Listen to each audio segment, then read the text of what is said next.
Good morning. I am so glad to be here and sharing with you today. I'm going to talk a little bit about what it looks like to reach our community and why we do the work that we do at Hope Partnership. And so I want to talk to you today about how we're going to get started. So about me, though I think everybody in this room knows who I am, but just in case, hi, I'm Mary. I got ordained in the United Methodist Church, but somehow they still let me come over here and talk to Presbyterian people. And I'm the founder and CEO of Hope Partnership, which all of you guys know who that is, and so we'll talk a little bit more about that.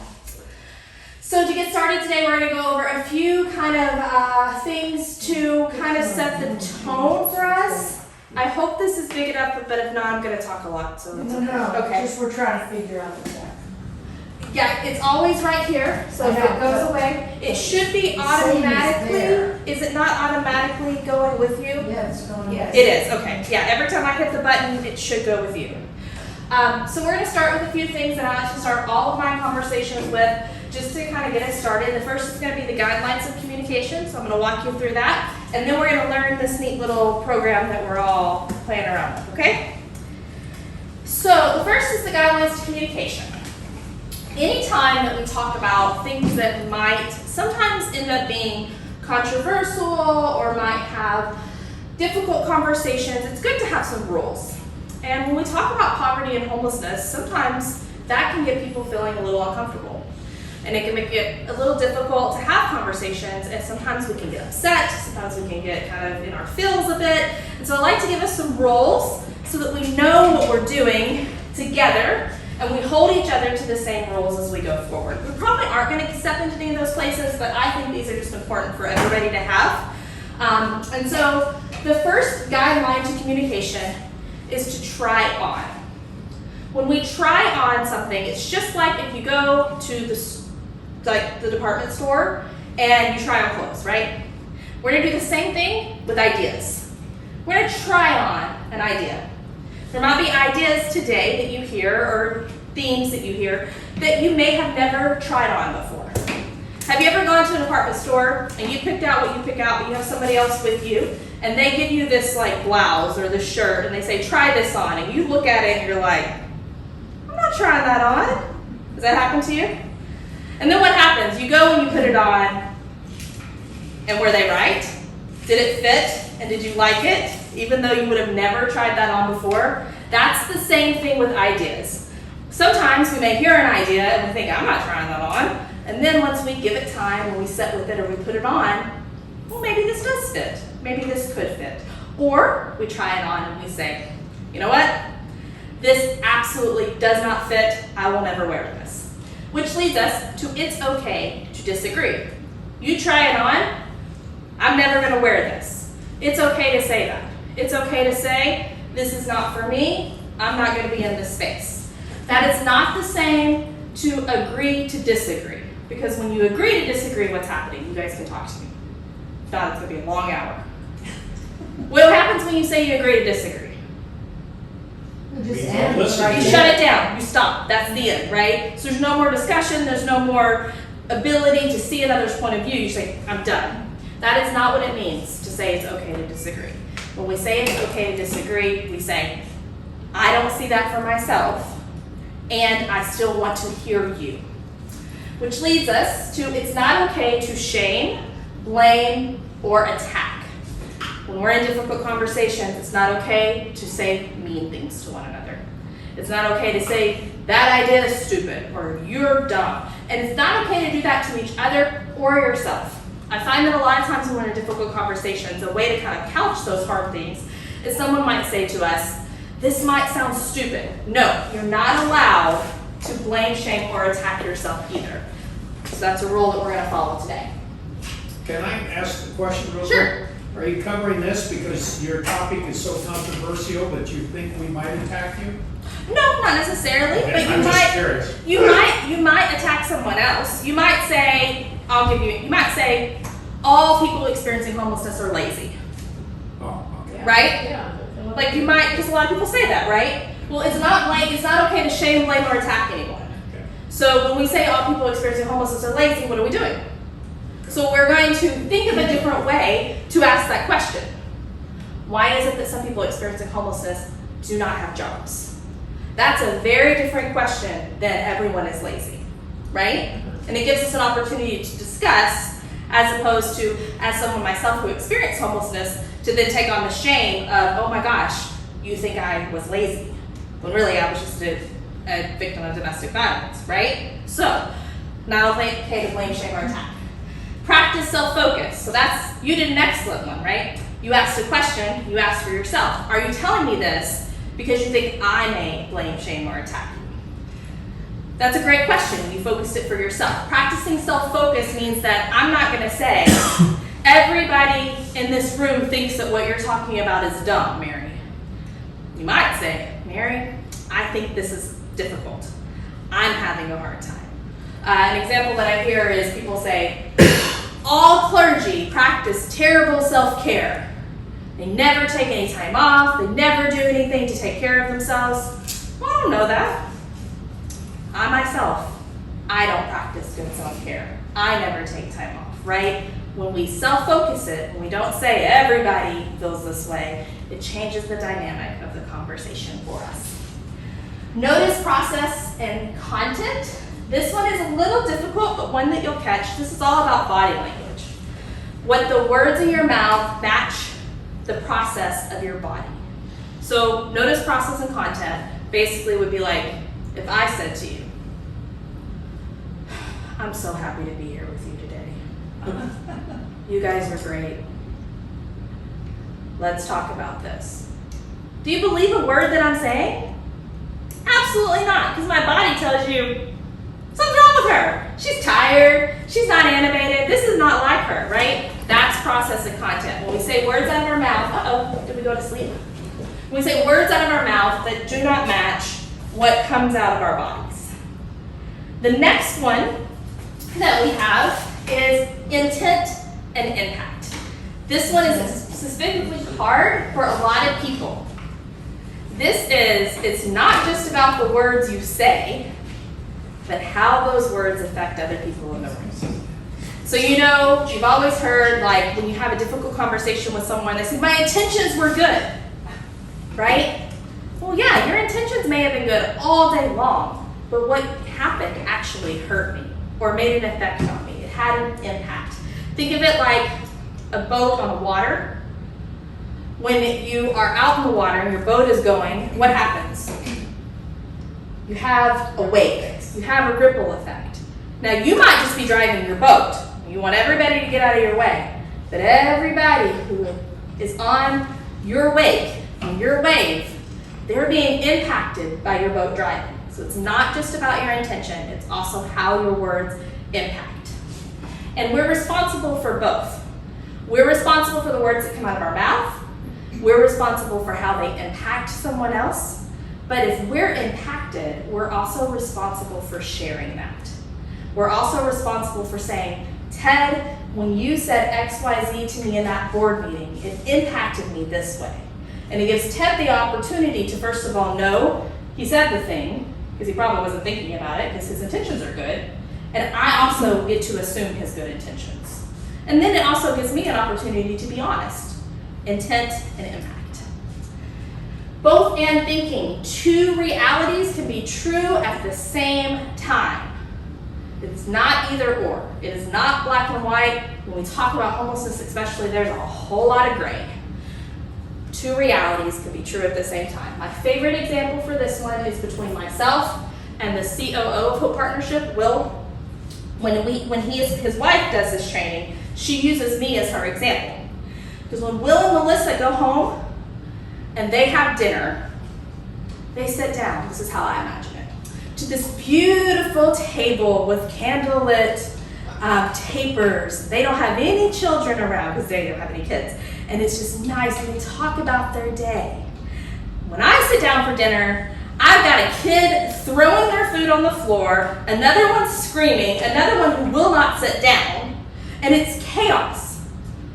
We're both eating dinner at 6 o'clock. But our realities are very different. Will and Melissa's dinner is calm, mine is chaos. And so when you ask me what's dinner like, and they say, it's calm, and I say it's chaos. Both of those things are true, right? Yeah. Two things can be true at the same time. This is also where we talk about our buts, and I do mean it that way, in the sense of we don't say the word but, we say and. If I say, I like that shirt, but I don't like white. Do I like that shirt? No. I lied to you. But if I say, I like that shirt, and white would never look good on me, changes the narrative. It changes the story. Actually, I do like white, and I do like your shirt. Thank you. But. No buts or ands. No. And then finally, turn to wonder. Turn to wonder means be curious. Ask questions where you want to know the answer, not where you want to be right, but where you want to know what's next. And so you use that by saying things like, I wonder if we could look at it this way.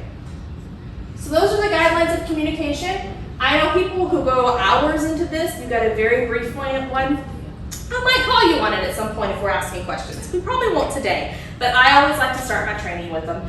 Even for myself, you get to call me on it. If you catch me breaking one of them, go for it.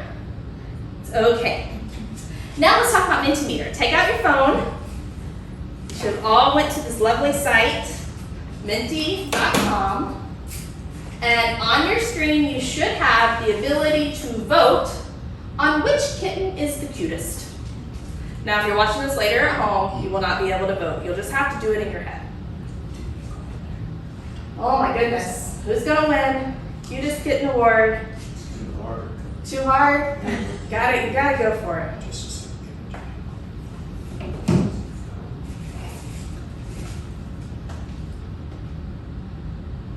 What's great about Minty is it shows me how many of you participated. Oh, we're gonna have a tie. Anybody gonna win? But you have to scroll down and see that it says submit. Yes, you do have to hit Because if you submit. just touch the button, That's true. happen. You have to hit submit. Thank you for that. All right, is everybody voted? 1, 2, 3, 4, 5, 6, 7, 8. We have 8 people, only 5 people have voted. She wants the second one. All right, you're voting for the second kitty? All right, got it. You guys get the premise?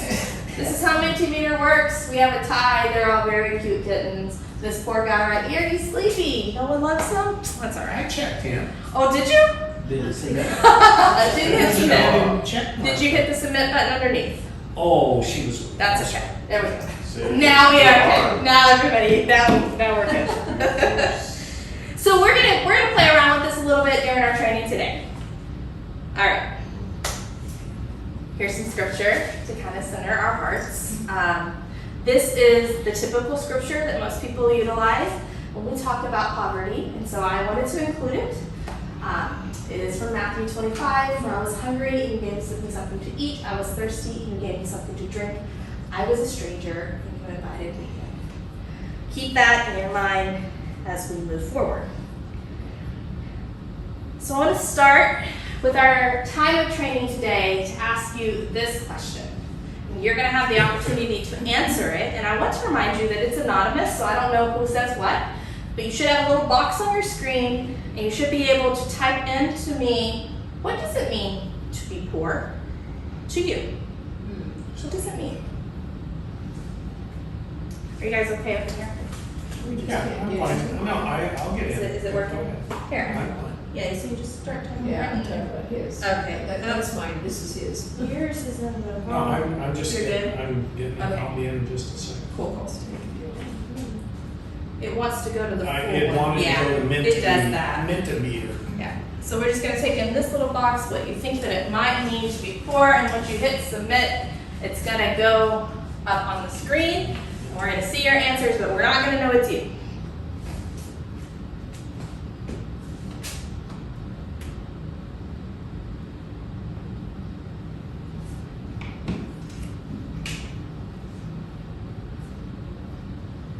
You guys just look up at me or whatever when you're done, so I know everybody's done.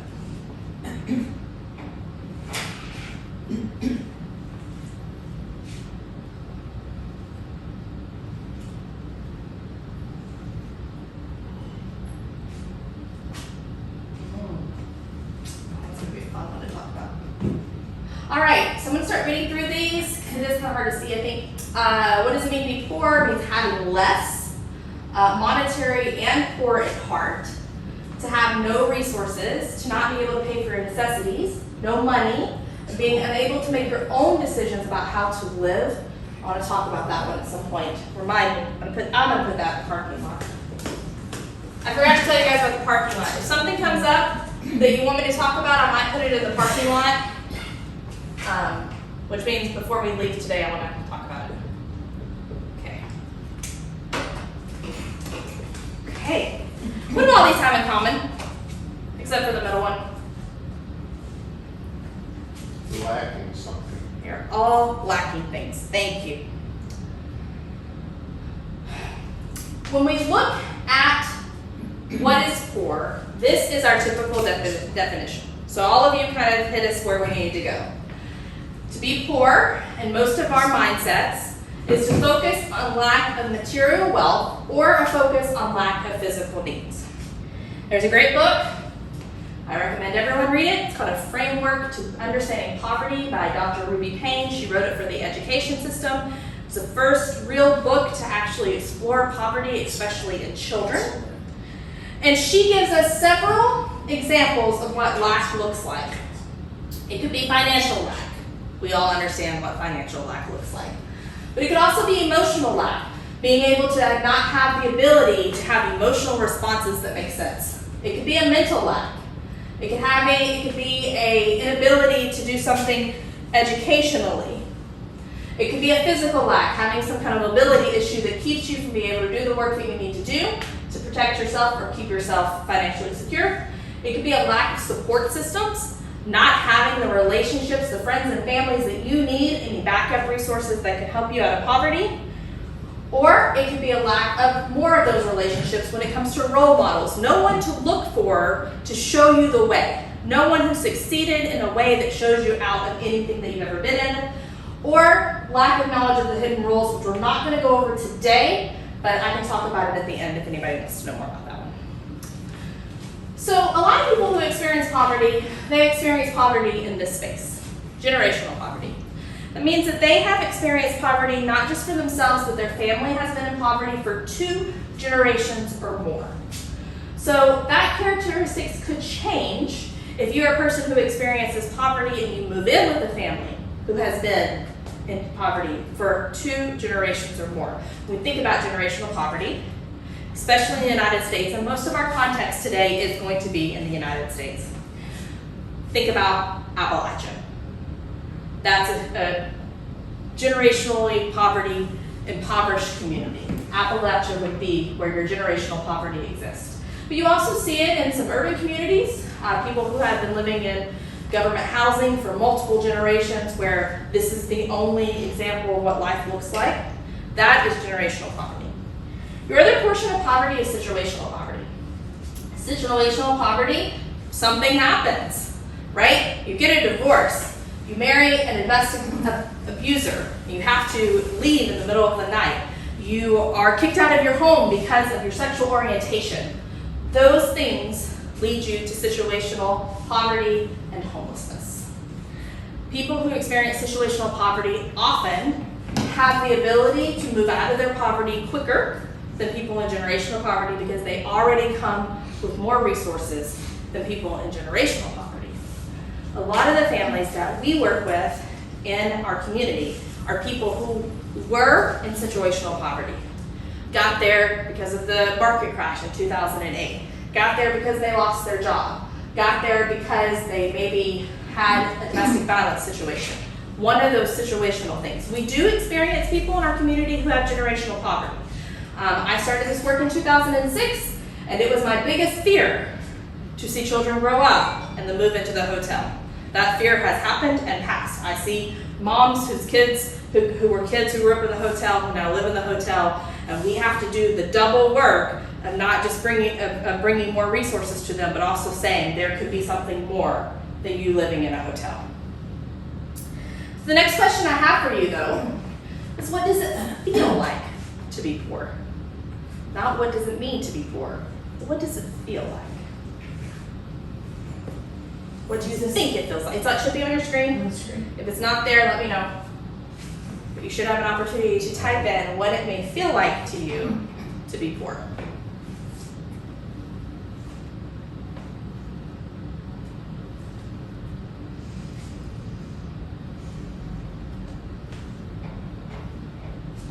This whole other board over here.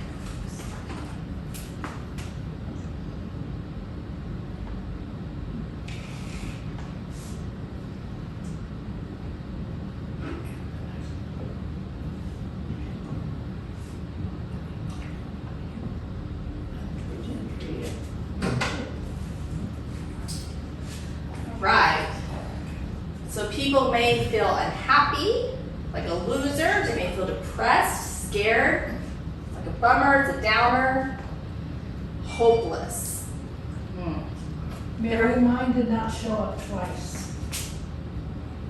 I That entered, means someone else entered the same thing as you. no, it's not there. I entered powerlessness twice, and it didn't show up. We might need to just refresh your page. I'm gonna walk your way. It's over here. And whoever put looser, that's not. I knew what it was. A word that's not spelled. Looser and loser are two different things. Yeah, so they're a little looser, you know, they don't have to Oh, there it is. to a certain place at a It certain should show up. time. We know you said powerless, it doesn't show up. This is how it began before, and it's still not being there. Oh, that's because we're on a different one. What? Yeah, put it there. Scared. Yeah. It was showing up on the other slide for whatever reason. Huh, Sorry about that. well, sorry. Yeah, you can't fix it. I do have it set that y'all can't put any naughty words up here. I did a training with some youth, and let me tell you, it is important. I mean, I had it set, but it is important to make sure that you don't. They still manage to get their inside jokes in though, and I just read them as if like I don't know what it is, and then it makes them laugh even more. But of course, I know what you're talking about, children. So I don't see any of mine up there. let me check yours out. Well, they're not on here anymore. Oh, where did we go? No, hers are up there. Okay, yours are up there. Yours are up there. I submitted two different ones and. We're gonna get something happened to you. You're good here. Yeah. Yeah, same thing happened. I don't know why it didn't advance you guys. But there's powerless. It shows up. Here we are. I'll wait for you to get them in. Oh, no, go ahead, just don't worry about it. Well, that's okay. So we understand that to feel poor gives us kind of sad feelings, right? That's where everybody kind of leaned into sad feelings. People who experience poverty say things like this. They say for a poor person, everything is terrible. Illness, humiliation, shame. We are cripples. We are afraid of everything. We depend on everyone. No one needs us. We are like garbage that everyone wants to get rid of.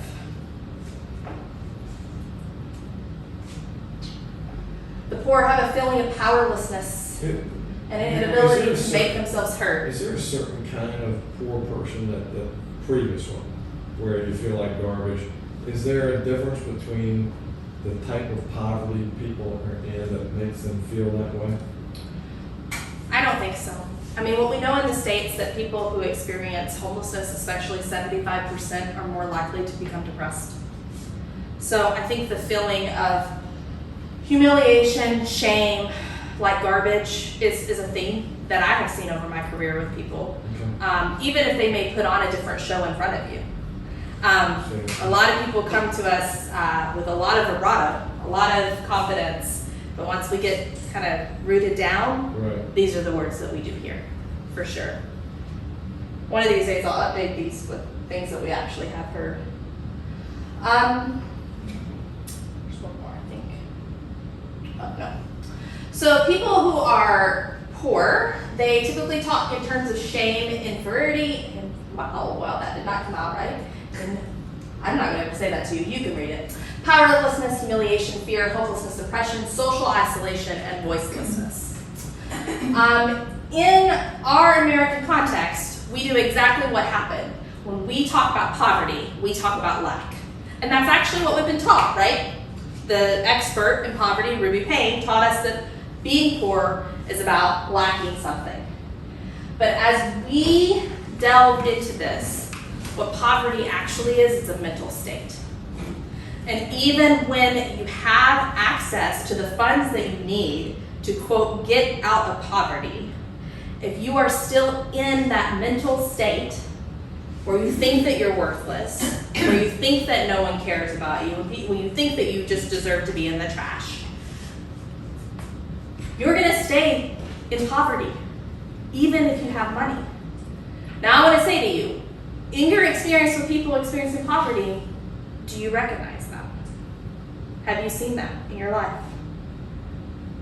Anyone? They make decisions that you're surprised about when they have opportunities to do something else. Right. And negativity. And they have a lot of negativity. It's because even if they might have the financial resources, even if they have gotten the job, it doesn't mean that they've overcome poverty. So what does it mean to actually be poor? The reality is that every single one of us experiences poverty in our lives in some way. And it's easier to look at somebody who's financially in poverty when somebody experiences lack, and to bring ourselves the ability to have a separation if we are not experiencing lack. And so then it makes it easier for maybe us to produce some judgment, maybe some blame, shame, and attacking of people when we think, well, if they would just get a job, if they would just do this, if they would just make better decisions. That's why I put it on here, because I'm definitely going to talk about that a lot. But the reality is that we also have spaces in our life where we just could do something different. Every single one of us experiences poverty in some way or another. And until we embrace our own mutual brokenness, our work with people who are low income is likely to do more harm with people than good. One of the things that is incredibly necessary for everyone who's on the team at Hope Partnership is that we recognize the places where we have our own brokenness, our own stories, our own trauma, our own triggers. We recognize them and we use them. In this church, Michelle Swanson used to always say, God will never waste a hurt. And that is so true when it comes to working with people in low-income situations and people experiencing poverty and homelessness. We take our own stuff. We recognize our own stuff. And if you were in the sermon earlier, William kind of talked about this. It keeps us from doing that thing where I'm serving you. Keeps us from putting ourselves up here and somebody else right here. But when we all come to the table together, then we recognize that we're serving each other. We sometimes can do that thing where we reduce people to objects so that we can fill something in ourselves. A lot of times youth pastors will call me. They don't like to call me because this happens every time, bless their hearts. And they say, I just want to teach my kids that they have it right, that they're blessed and they're lucky, and they're so privileged. And I say, I absolutely will not let you work with the people that we serve until you teach them something different than that. Because if you're going to use the people that we serve as your object lesson so that they can realize. I thought you meant we. No. I'm thinking we're all blessed, No. no matter where we are. Sure. We could be, but a lot of times it's not about that. It's about showing kids, the idea is showing kids, look at how bad they have and how good you have and you should stop complaining. Absolutely not will people experiencing poverty and homelessness be anyone's object lesson. And I think about this, sir. We can look at people that have private jets and say, well, that'd be really cool. Right. But we're not, it's not something we need. Right, exactly. Well, and people in poverty do look at, if we have time, I will bring up the hidden rules. Let me write it down, because you will love this, but let me put it up if we have time. We started a little late too, so, all right, we're gonna get there. But first, we're gonna talk about what it means then to alleviate poverty.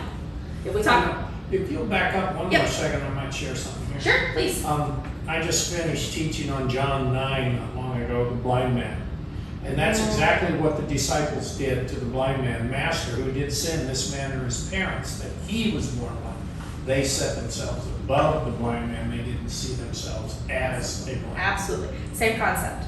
But similar concept on the opposite side of people of poverty is Jesus asking the crippled man why he never got into the well. Yeah. And he says, do you want to be made well? Similar. It's similar because that is also people who are in places of privilege, we're going to not see ourselves in the place of lowliness.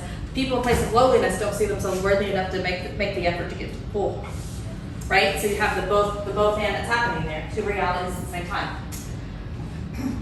Mary? Yes. And your then and us thing can also go like, they are the ones with the problem, I went to help them, and I'm not noticing the people in my immediate circle that I'm treating poorly. Like I'm on my mission trip, or I'm on my service project, and I'm helping them, and seeing that they are equal but different. But my home people, I'm treating different and seeing different, not seeing as equal, not seeing as. I'm not explaining. No, you're myself. absolutely. I mean, that's one of my biggest fears as a pastor and as a mom, is that my kids would grow up thinking that I cared more about people experiencing homelessness or more about people in the church than I did about them. Like the thing, like that I pay attention to, because we can do that. We can sometimes be so pious and helpful outside of our family unit, and then we come home to our family unit and we treat them like garbage, right? So that absolutely can happen. Okay. Absolutely is a narrative. One of which, when I started ministry, the first counselor, because I believe in therapy and everyone should go to therapy, my first therapist was like, tell me how you're actively making sure that you are not putting more emphasis on the church and on your work than you are on your kids. Tell me what you're actively doing. And that has stuck with me because he had been therapist to pastors for many, many years, and that was an ongoing narrative. My dad, my mom cared more about people outside than they do here. Or my brother. Right. Yeah. Whatever it is. I love my brother more than me. Yeah. Now, I will say that when you have people in your family who are experiencing homelessness or poverty, it is hard to use these same principles that you would use with people who are not outside your family. Just because there are too many family dynamics. So I have a sister who goes in and out of homelessness at times. She's not anymore, but for a while she was. And there was nothing I could do to help her. Because to her, I was just Mary. And it wouldn't matter how many years or experience I had, she was never going to hear me. And my dad the same way. And I often say to some people, like, I wish, because people ask me, how can you serve a person who like presents the same way like my dad did, like an alcoholic abuser? How can you serve that person? Because sure, there are people who come through who are in those spaces. And I say, I could never have cared for him that way, but I wish there had been somebody who had have, because then maybe it would have changed his trajectory and his relationship with me. So it's harder, I do want to say that it's hard to do with your own family, because you're family, and they're not going to listen to you if they don't want to. Same with people experiencing addictions, same thing. Prophet is without honor in his own That's hometown. correct, that happens. So you have this up on your screen, this is anonymous again, but have you ever experienced any of these things in your life? You just, I think this is a slide maybe, or a number, not sure what you It's did. a slide. It's a slide. So like, how much of these things have you experienced? So you mean personally? Yeah. Not, Yourself. I know somebody. Just you, in your own life, you yourself.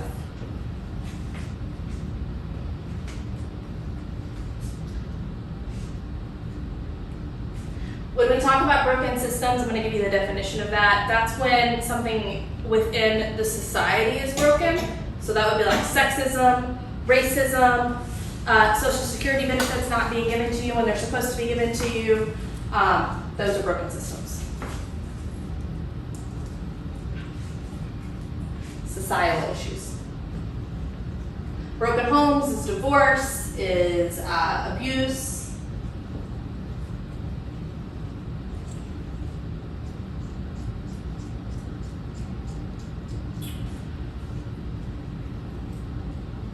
So in some space in our life, we've all experienced some sort of brokenness.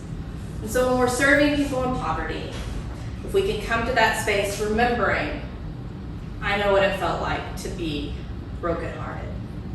I know what it felt like to have no one see me, to be heartbroken in a relationship, to not have the relationships that I want. If we're come from divorce, domestic violence, I know what that felt like. You come to a space to that person on the same equal footing with them.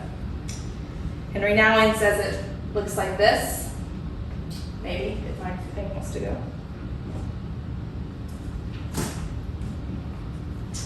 Yeah.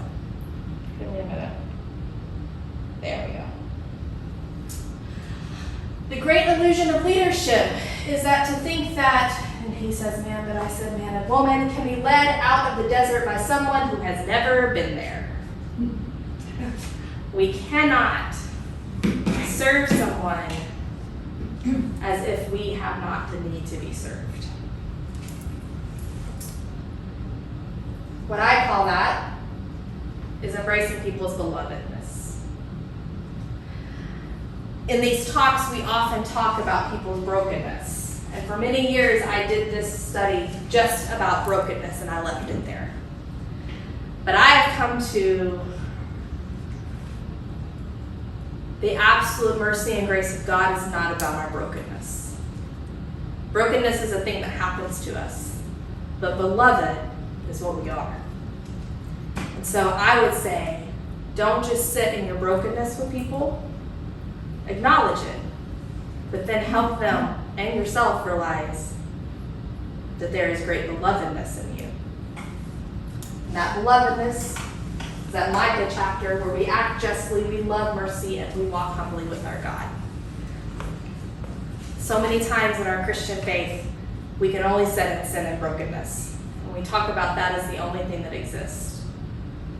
But Jesus said he came to give us life and give us life abundantly. And abundance is not broken, it's beloved. So that's just a reminder. That's what we bring into our work at Hope Partnership. A balance between the brokenness and the belovedness. By empowering our neighbors, strengthening our community, and building hope. Because we believe everyone deserves a safe place to call home. People experiencing homelessness is a little bit different from poverty. There are 4 types that we work with. It's people who are literally homeless. Those who are at risk of homelessness, so that would be motel families. Youth homelessness, those between the ages of 18 and 22. And those who are victims of domestic violence who had to flee their home and are now experiencing homelessness that way. As an organization, we deeply believe in the idea of housing first, program second. For many years in the community of those who were serving people in homelessness, we believed that to get someone out of homelessness, we had to put them through rehabilitation first. So that means you hear a lot about transitional housing programs. Somebody would live somewhere for maybe 18 to 24 months, and then after they went through that transitional program, then they would move into housing. I worked in a transitional housing program. It's not a transitional housing program anymore. Helping Others Make the Effort, which right now you're collecting gifts for, is now a bridge housing program. Bridge is different from transitional. Bridge is a stopping point until you get to housing. So there are no programs that kind of get someone ready for housing. What we have found is that people who you move into housing first, and then you bring the support systems around them, are much more likely to stay housed than if you put them through transitional housing and then move them to housing. I saw this firsthand. When we moved people into transitional housing, it continued to perpetuate the need to be dependent on someone else. When we moved someone directly into housing, they understood and began to depend on themselves and to understand the things that they needed to do to keep their housing secure. They knew in transitional housing, they were gonna stay for 18 to 24 months no matter what, unless they really messed up and got kicked out. But otherwise, there was no need to move forward. Housing first. Move you into housing first, then we bring the supports around you. This plays out 2 different ways in types of homelessness. Family homelessness, our program is rapid rehousing. We move a family into housing. We provide financial support for about 12 months, give or take. And we work with that family to get them to a point where they can financially continue on in that apartment or home. Then there are individuals that you see who are living on the street, who have been on the street for 2 or more years and have some sort of disabling condition, either mental or physical, that keep them from ever being able to sustain and care for themselves. Those folks we put in housing first as well. We don't try to rehabilitate them because we understand that that's probably never going to happen. So we have a program called Primitive Supportive Housing. We move a person in, we connect them to health care, we connect them to counseling services, we help them towards addiction services, and they are pretty much supported into the end of their life in that type of program, because they're never going to be. In some ways, and you guys remember this, it's akin back to, but more dignified for sure, to like mental institutions. And then they closed all the mental institutions and there was really nowhere for people to go. Now, with people who are in that space, we give them their own home and they get to live there. Is this a huge proportion of the homeless? No, actually it's not here. Okay. Not here. It is the easiest for me to house because it has the most financial assistance connected to it. Hotel homelessness is the hardest for me to house because we have the least amount of resources connected to it. But because HUD has recognized that permanent supportive housing is the way to get so many people from dying on the street, they put a lot of resources toward it. So we've been very successful in getting people housed in that space. Though it's difficult because they have been on the street for so long. There's a lot of relationship building that has to happen and a lot of conversations and trust and getting the things they need. They have to have their ID before we can move them in. They have to have all the medical records before they can move in. So there's a lot of work that has to happen behind the scenes to make it. It's not just we see a person and we can immediately move them in. It can sometimes take up to 2 years, which is awful. Part of that is because we don't have any housing stock. It's hard to do housing first when you don't have any housing. How are we doing? 11:47. All right, great. So I want to show you a video of one of our former clients who became a board member. She's not anymore, she stepped off the board. But I want to show this to you. And as you're watching, I want you to listen for key words that she uses about her experience. And I want you to compare and contrast those to what we talked about, what it felt like to be poor, and what we think our definition of poor is. Okay? Mm-hmm. So be thinking about that, and then we'll have a chance to enter those in. I don't know how to make it maybe. I got it. You got it? Can you click it for me? And make it big? And keep the yep, there we go. Old logo, ignore it. Haven't fixed this video. I was a mortgage broker and in business for myself, doing very well with my family. When things went belly up for us, I lost my home. I really didn't know what to do at that point because we were so accustomed to a certain way of life and a certain way of living. And with that being said, it was a bit scary because, you know, we had to move into a motel for a short period of time. So it was a difficult time for us in our life and a big adjustment, not only for myself, but for my children. My kids suffered. You know, there were situations where they weren't comfortable in school. There was problems there. I do not have family that live here in the Kissimmee area. So I didn't really have anyone to reach out to. I reached out to the Community Hope Center and they opened doors for me and many doors, many resources to help me get myself back on track and basically save our family. We are able to find friends that become family. Our family doesn't have to be blood family. And to me, that is what I developed, you know, by being a part of the Community Hope Center. They let me share my goals. They basically wanted to know what was it that I was looking for, what did I want to achieve. They helped me with that.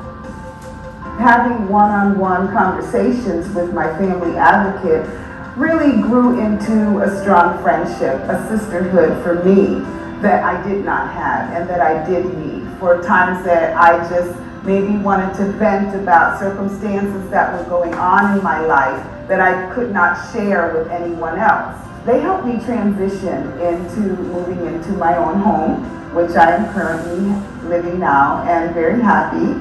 And they really were able to help me see everything through, everything that I needed. They helped me provide the towels, sheets, everything I needed, pots, pans, to make me feel comfortable in my new home. I then had discovered that I had breast cancer, had to deal with that, going through radiation, chemotherapy, and I was able to reach out to Community Hope Center, my new family, and they didn't leave me just because I had graduated from the program. They were there for me when times were tough and, resources, depleted from me for a little bit where I needed help. Financial help. They were able to reach out and help me. Now that we're more stable and in our home, I see a difference in my kids. They're happier. Things are changing for them. So it's a wonderful thing, and I really feel blessed. I'm very happy, and it's great to see my kids happy again. You're going to have struggles. There are going to be bumps along the road during your journey, more than just one time. There are going to be times where you feel that you're stable and doing well, and out of the clear blue, you have another situation. You're able to go back to the Community Hope Center, and they will see you through.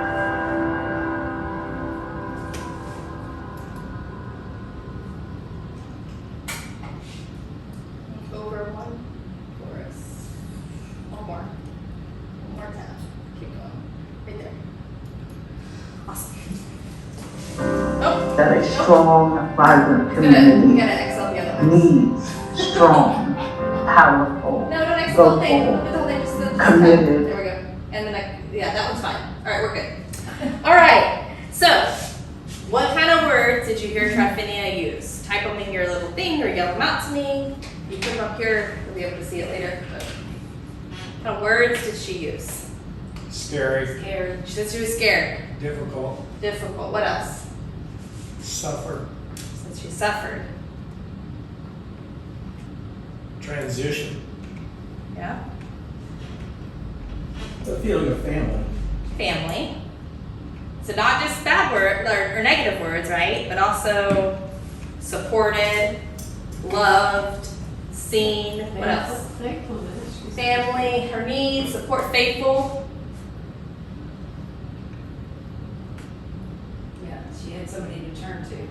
So she was able to see both the places of brokenness in her life, but also her places of belovedness, where those things came from. She was listened to, yeah. It was her.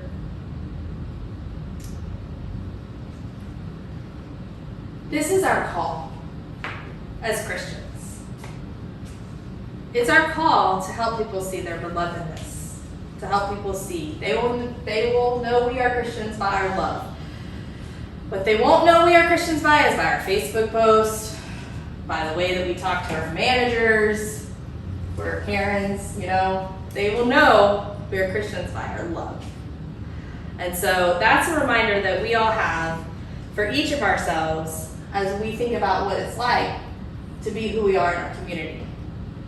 We have to show up as Christians in every space. No matter how annoyed, angry, whatever, broken, whatever thing we're dealing with. If we are going to change our community, we have to be that change. We cannot not be.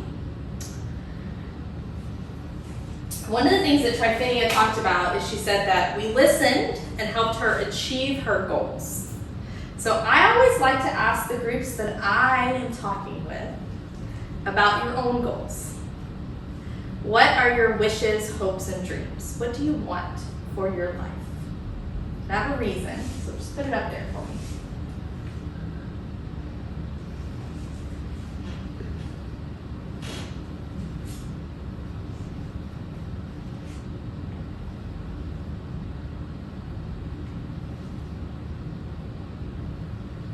Happiness.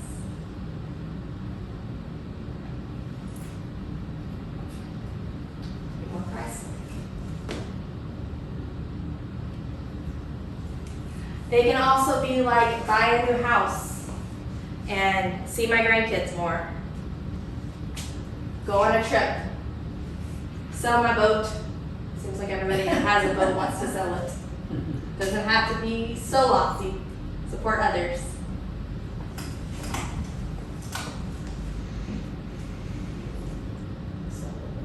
Sell the boat. We should sell the boat. We don't have a boat. But you should sell it. It's like walking the dog. We don't have a dog to walk, but we make jokes about who's walking the dog in the rain. Give me some tangible ones. I mean, happiness and being more Christ-like and supporting others is good, but like, what do you want? A good dinner later? Like to travel, to see the world, To find joy. to find joy? How do you find joy? What brings you joy? I think being aligned with Christ. I think to be aligned with Christ. What does that look like tangibly? Tangibly, it's part of it's being fulfilled. What does it look like to be fulfilled? I'm gonna keep going, Yeah. so you give me a tangible test. I'm gonna keep it going. I get to teach today. I get to keep going. What does it look like? It looks like support others. How do you support others? Listening to them. Okay. Sharing experiences that are parallel or may give them some insight. You mentioned Facebook. I had somebody, one of our missionaries we support is facing some medical issues. And some of what she described as her symptoms are things I've experienced. So you're I able to didn't walk put around. that on Yeah. Facebook. I sent that as a private message because I don't want it to start at, well, that's not what it is, which is what can happen on the main page. But I sent, your symptoms sound like mine, which led to this procedure. So, you may want to investigate that. So part. bringing your life experience, mentor. So maybe not a mentor in this space, but bringing what you know and sharing that with others in a positive way. Yeah, and Maybe not in a mentorship. way, mentor sounds good, but on the other hand, that sounds like too big of a thing. Right. It's like mentor is I'm mentoring you, whereas support others is I'm walking with you. I mean, I personally have a goal of don't like burn me at the stake when I say this, but be like the village witch when I grow up, like when I'm in an older age, where like everyone just comes to me and says like, how can I be helped? I'm having trouble. Like I want to not witch is a term, but like that elder space, that love, that support, that holding the community together. Like that's mine. That's one of my wishes, hopes, and dreams. And one of the words in some cultures is doula, which we have Yeah. limited down to mean supporting a family in childbirth. But it really encompassed much more than that. And this was the older woman, the widow, the never married woman who was more free because of not having family obligations for whatever reason, who could move in and could be there and could live there and could, okay, while you learn to mother your baby, I will take care of the toddler, I will start the dinner, I will. Yeah, that's my goal in life. Like that's what I want to do for my kids. That's what I want to do for my community. And I feel like that's what I already get to do somehow. I already get to help people move into that place. I like to get people into the space. Comfort, close relationships with our grandkids. For others to be as happy as I am, to feel beloved. These are all wishes, hopes, and dreams. And you guys are in different spaces than other people. If I was doing this with people who were not in retirement, I assume all of you are in retirement. I make assumptions. If that their wishes, hopes, and dreams will be different. It might be have children. It might be get my kid into a good school. It might be get my dream job. It could be any type of thing. The reality is that most people have wishes, hopes, and dreams. Except when you're in poverty. Because when you're in poverty, people don't expect you to dream. They just expect you to survive. So when I will give you a personal story. When I was growing up, I grew up in poverty. I say that often, but it really in my family was more like feast or famine. My father was an abuser and was not financially responsible. And so he had spaces in his life where he made very good money. And then he would just spend it all on things that did not support his family in whatever way. So then like my lights would not be on, or there wouldn't be food in the house. But then there'd be other times that he would come home and that thing that he spent it on was a brand new car for me. Right? So it was like feast or famine in my house. So a lot of times when I went to school, I wasn't really seen. When I would talk to my guidance counselor or teachers, they really kind of saw me in that way that one person saw, like garbage. They really saw no potential in me whatsoever. Every class, to get into an advanced class, I had to fight my guidance counselor on. When I was in 8th grade, she came to sign us up. And in my school at the time, you had an option of being tech track or college prep track. And to be college prep track, you had to take Algebra 1. And so I'm filling out my paperwork because I know I'm going to college, and I'm filling it out, and I write Algebra 1 on my schedule, and I turn it into her. And she looks at me, and she says, oh, no. You can't take Algebra 1 because you're going to be in tech track. Why? Well, Algebra 1's really hard, and I don't think you can do it. Well, I have an A in pre-algebra. Well, I just think that you'll be happier if you do this track. And I, as a 12-year-old, had to say, let me decide how I'll be happy. So isn't that one of the big problems, other people defining your aspirations for you? I think that's the biggest challenge that many families have. The things they want aren't necessarily the things other people want. This is true. This is true. This is absolutely true. For her, for me, what she saw in me was the best I was ever going to do was tech track, which is fine. Lots of people are very successful in that space, and you know what? If I'd gone that way, I probably would have done something just as fine. It is fine. But I knew what I wanted, and I knew what I was dreaming for, and I knew where I wanted to go to college, and I knew what I was capable of. But this person, who now comments on my Facebook all the time about how proud she is of me, and I still ask her, like, please stop. Bless her heart. One day she's going to see one of these talks, so she's going to know. She's a lovely person. And She just you were couldn't. fortunate to have that willpower. Oh yeah, no, A lot of people A probably lot of people would just not do it would have because- just absolutely Yeah, just- because people in poverty are not allowed to dream, Yeah. and even when they dream, they're told, you know what? Yeah. So we start there. We want to know what the people that we're serving, what do they really want, and it might be crazy, and that's okay. Don't most Let's people, start there. when they're sitting there having even a private conversation with somebody, they have the hardest time seeing it from the other person's point of view. Sure. In fact, I'd say 99% of people that I know have a very difficult time doing that. Sure. Yeah. Because even in business, when I would sit down with people, I was one of the few people could actually listen and hear what they wanted, not what I wanted from them. Right.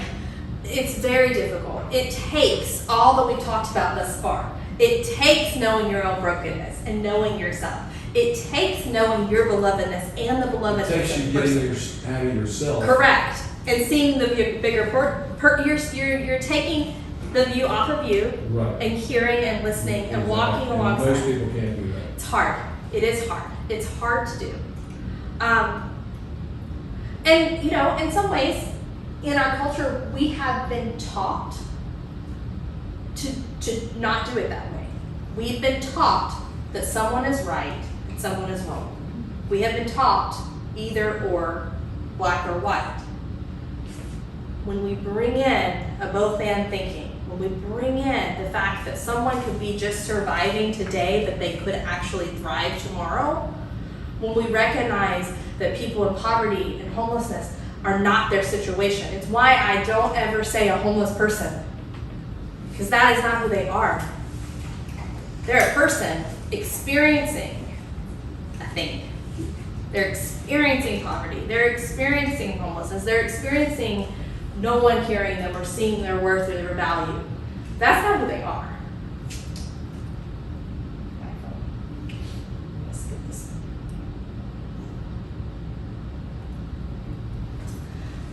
A reminder that we are all equal before God, and we are called to walk alongside people. We empower them because of their belovedness and not just their brokenness. And I wanted to end our time with this scripture. because it is the first day of Advent. And because I do think that when the angel came to Mary and she said, "Let it be so," for herself, and then she proclaimed what that meant for her. A young woman in poverty, a woman who probably was never given the opportunity to dream. Maybe not, maybe so. But what her wishes, hopes, and dreams were this. She said, "My soul magnifies the Lord, and my spirit rejoices in God my Savior, for God has looked with favor on the lowliness of the Almighty servant. Surely from now on all generations will call me blessed. For the Mighty One has done great things for me, and holy is God's name.